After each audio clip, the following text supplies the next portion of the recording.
Hello दोस्तों, आज के जो वीडियो में हम डिस्कस करने वाले हैं इंफॉर्मेशन टेक्नोलॉजी इन अकाउंटेंसी 2 पे आज का पूरा वीडियो होने वाला है। दोस्तों पूरा वीडियो को एंड तक जरूर देखना दोस्तों, क्योंकि मैं आपको इस वीडियो में आपको पूरा डिटेल में प्रोवाइड करने वाला हूँ कि IT 2 में कितने मॉड्यूल्स होते हैं, उन मॉड्यूल्स के सिलेबस क्या होते हैं और इम्पोर्टेंट क्वेश्चन कौन कौन से होते हैं एग्ज़ाम पॉइंट ऑफ व्यू से। और लास्ट में हम डिस्कस करेंगे दोस्तों पेपर पैटर्न क्या होता है IT 2 का। दोस्तों पूरा वीडियो आप अच्छे से ध्यान से देखिए। कुछ भी आपको कन्फ्यूज़न है, कुछ भी आपको डाउट्स होता है तो वीडियो के एंड में आप अपना क्वेश्चन पूछ सकते हो। ठीक है दोस्तों, मैंने ऑलरेडी SY बैफ सेमेस्टर 4 का वीडियो अपलोड किया है। आपने अभी तक नहीं देखा है फाइनेंशियल अकाउंटिंग 4 का, मैनेजमेंट अकाउंटिंग, टैक्सेशन, सो आपको इस वीडियो के डिस्क्रिप्शन में आपको लिंक मिल जाएगी और मैं ये वीडियो के आई बटन में आपको पूरी लिंक मिल जाएगी वीडियो के। ठीक है दोस्तों वीडियो स्टार्ट करने से पहले अभी तक आपने मेरे चैनल को सब्सक्राइब नहीं किया है तो दोस्तों सब्सक्राइब कर लीजिए और बेल आइकन बटन को प्रेस कर लीजिए, क्योंकि ऐसे ही आने वाली वीडियो, क्योंकि जब भी मैं वीडियो लेकर आऊँ तो आपको पहले मिल जाएगी वीडियो। ठीक है दोस्तों अब हम अपना वीडियो स्टार्ट करते हैं। ठीक है, IT के मॉड्यूल्स।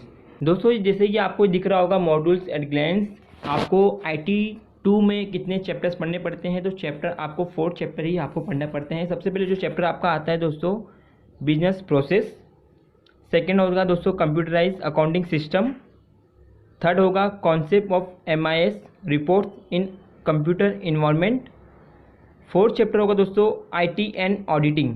दोस्तों 4 चैप्टर ही आपको पढ़ाई करना है सेमेस्टर 4 के IT सब्जेक्ट में। ठीक है, ये जो चारों चैप्टर है, चारों चैप्टर आपको पूरे थेरेटिकल बेस पे है, यहाँ पे कोई भी प्रैक्टिकल सम्स नहीं आएंगे।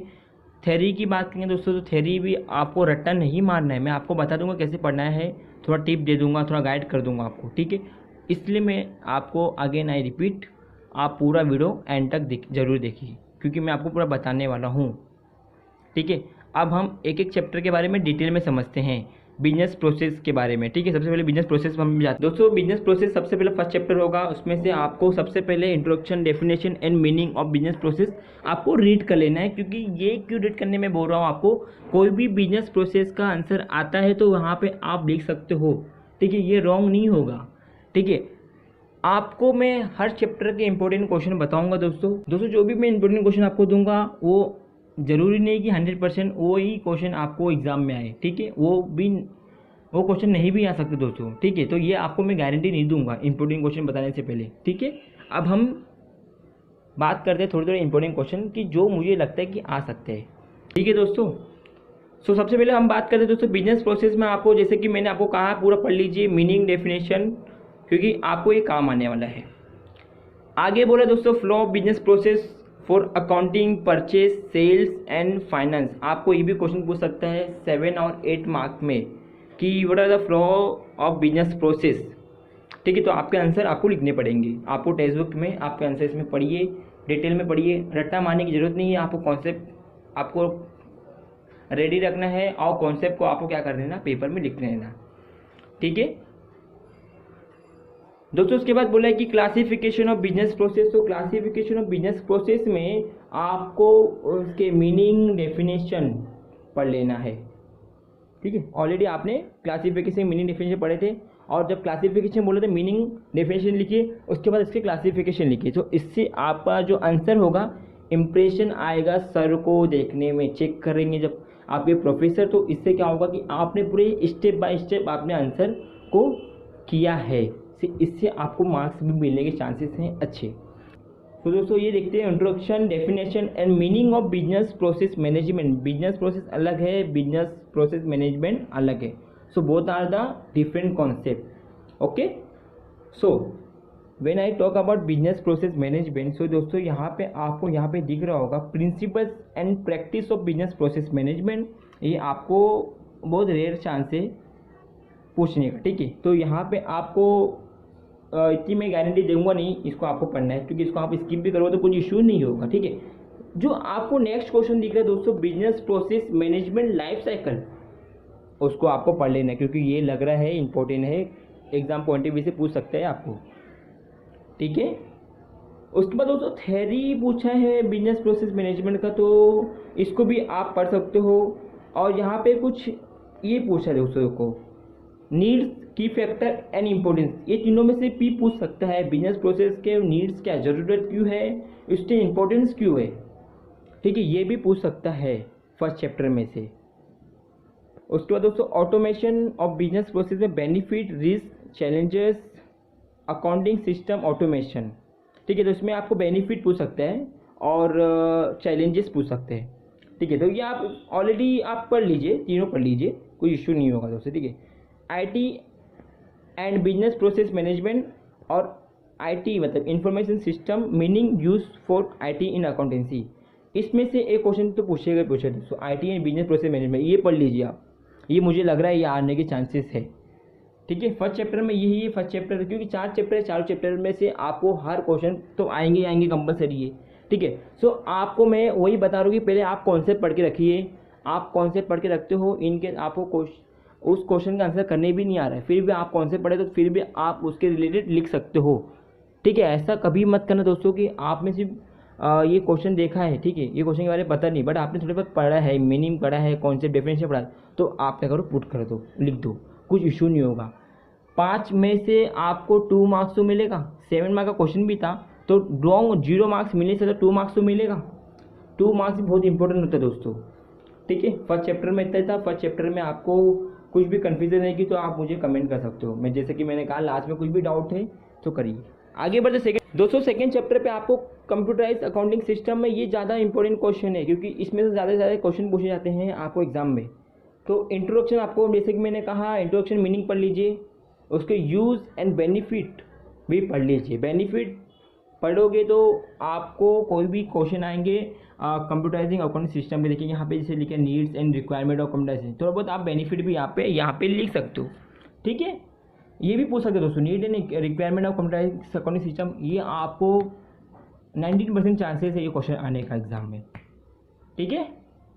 आगे देखिए दोस्तों, basic requirement for computerising accounting system या फिर limitation of computerising accounting system, limitation पूछ सकते हैं दोस्तों कि क्या लिमिटेशन होते हैं कंप्यूटराइजिंग अकाउंटिंग सिस्टम के, ठीक है, ये आपको पढ़ लीजिए आप।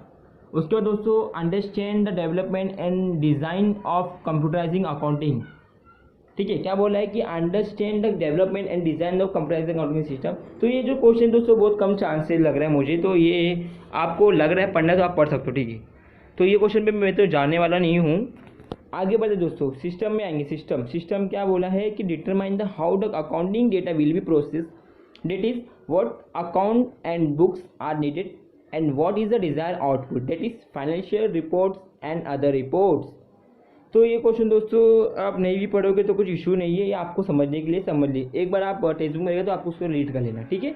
तो अब अपना आया न्यू कॉन्सेप्ट अकाउंटिंग सॉफ्टवेयर, ये आपको पढ़ना है, क्योंकि ये जो अभी आपने पढ़े थे कंप्यूटराइजिंग अकाउंटिंग सिस्टम वो अलग था, अभी आया आपका न्यू कॉन्सेप्ट अकाउंटिंग सॉफ्टवेयर। जैसे कि आपको ये क्या करना है, अच्छे से पढ़ लेना है, उसके इंट्रोडक्शन एंड मीनिंग क्या है, उसके एडवांटेजेस, उसके यूज़, उसके वेरियस अकाउंटिंग सिस्टम और टैली अकाउंटिंग एंड रिपोर्ट। दोस्तों ये जो अलग कॉन्सेप्ट है, इसमें से 1-2 क्वेश्चन तो आने के चांसेस है, इसमें से मुझे तो लगता है कि इसके एडवांटेजेस पूछ सकते हैं या फिर वेरियस अकाउंटिंग सॉफ्टवेयर, कौन कौन सा अकाउंटिंग सॉफ्टवेयर है ये पूछ सकते हैं।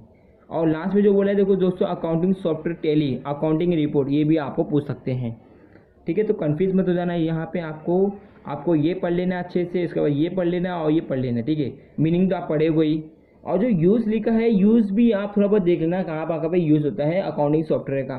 ज़्यादा लेंथी क्वेश्चन नहीं है दोस्तों, इसके आपके आंसर आप पढ़ोगे तो थोड़े बहुत आपको कॉन्सेप्चुअली वाइज से आप ये समझ सकते हो, ठीक है। आईटी मतलब क्या दोस्तों, इंफॉर्मेशन टेक्नोलॉजी। तो ये आपको रट्टा मारना नहीं है, पूरा रीड नहीं करना है, आपको अपने कॉन्सेप्ट क्लियर करके रखना है और पेपर में आपको लिखते रहना है, ठीक है। सेकेंड चैप्टर में इतना ही था। आगे बढ़ते हैं हम थर्ड चैप्टर पे।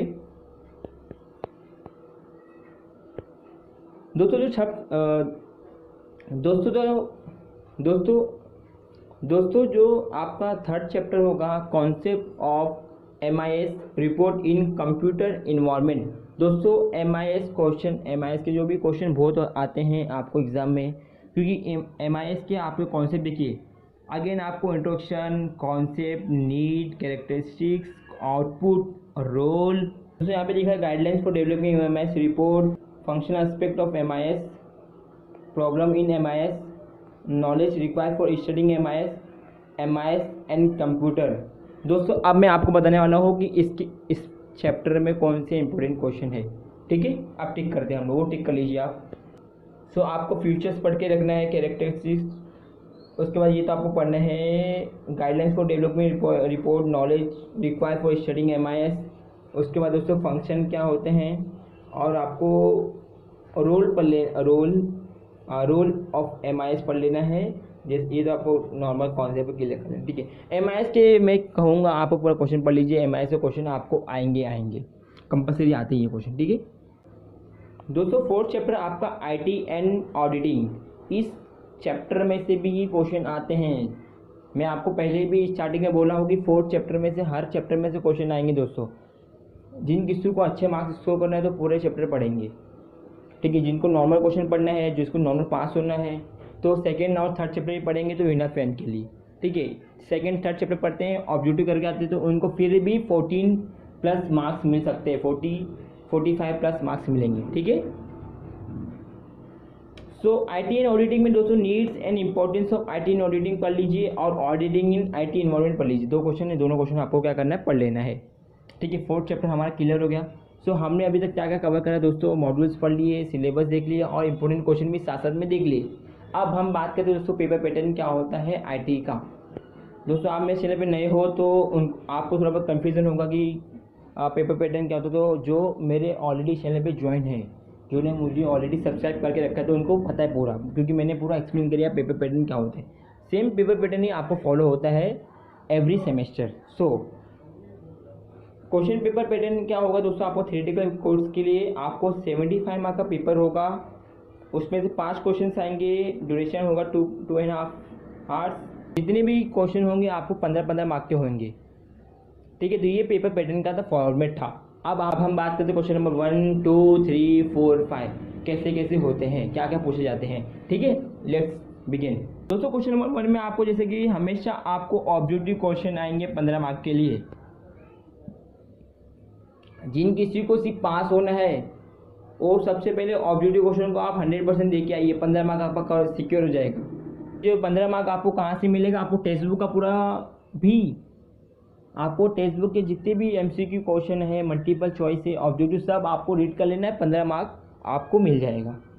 ठीक है, ये डाउट क्लियर हो। यहाँ पे लिखा होगा multiple choice, true false, match the column, fill in the blanks. A B के फॉर्मेट में आता है। ए क्वेश्चन नंबर 1 के ए में आपको 10 क्वेश्चन आएंगे, 8 का क्वेश्चन का आंसर करना है। क्वेश्चन नंबर 1 के बी में आपको 10 क्वेश्चन आएंगे, 7 का आंसर करना है। पूरा करते हो तो 15 मार्क आपको मिल जाएंगे। ठीक है, आगे बढ़ते दोस्तों हम लोग।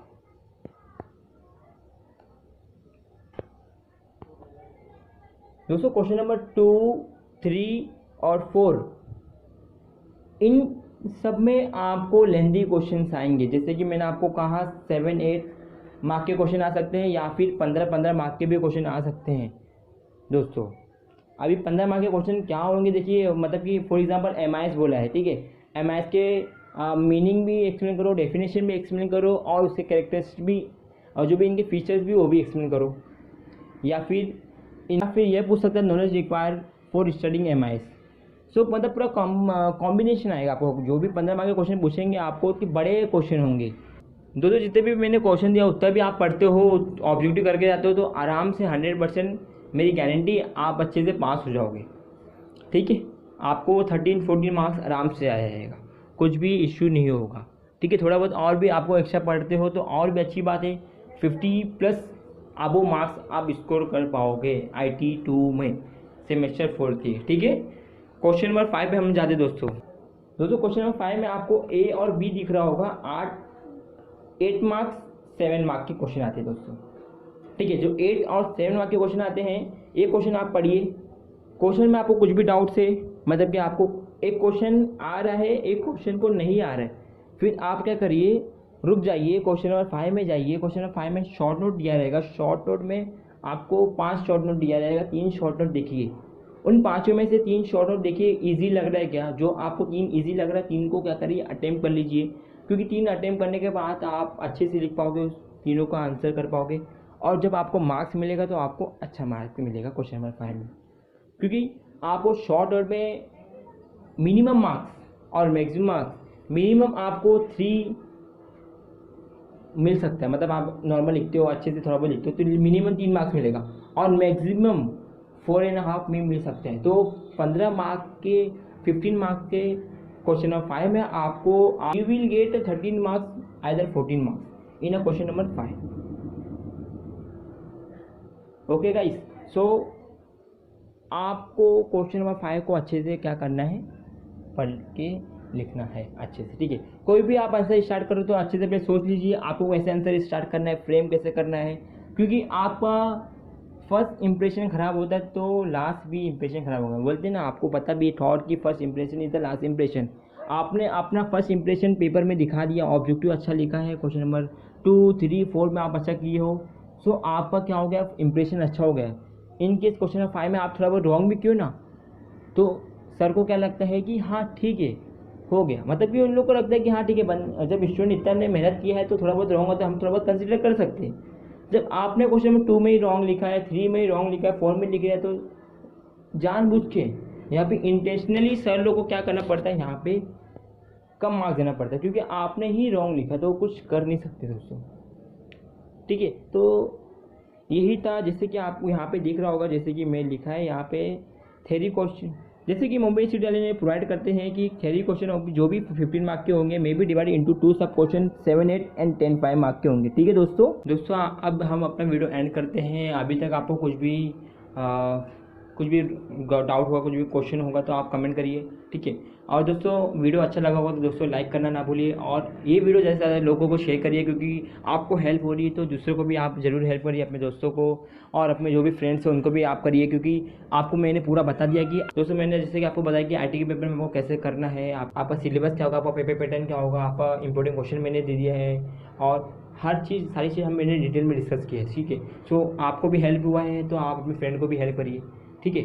ओके, सो दोस्तों thank you for watching this video, take care of your self, stay home, stay safe.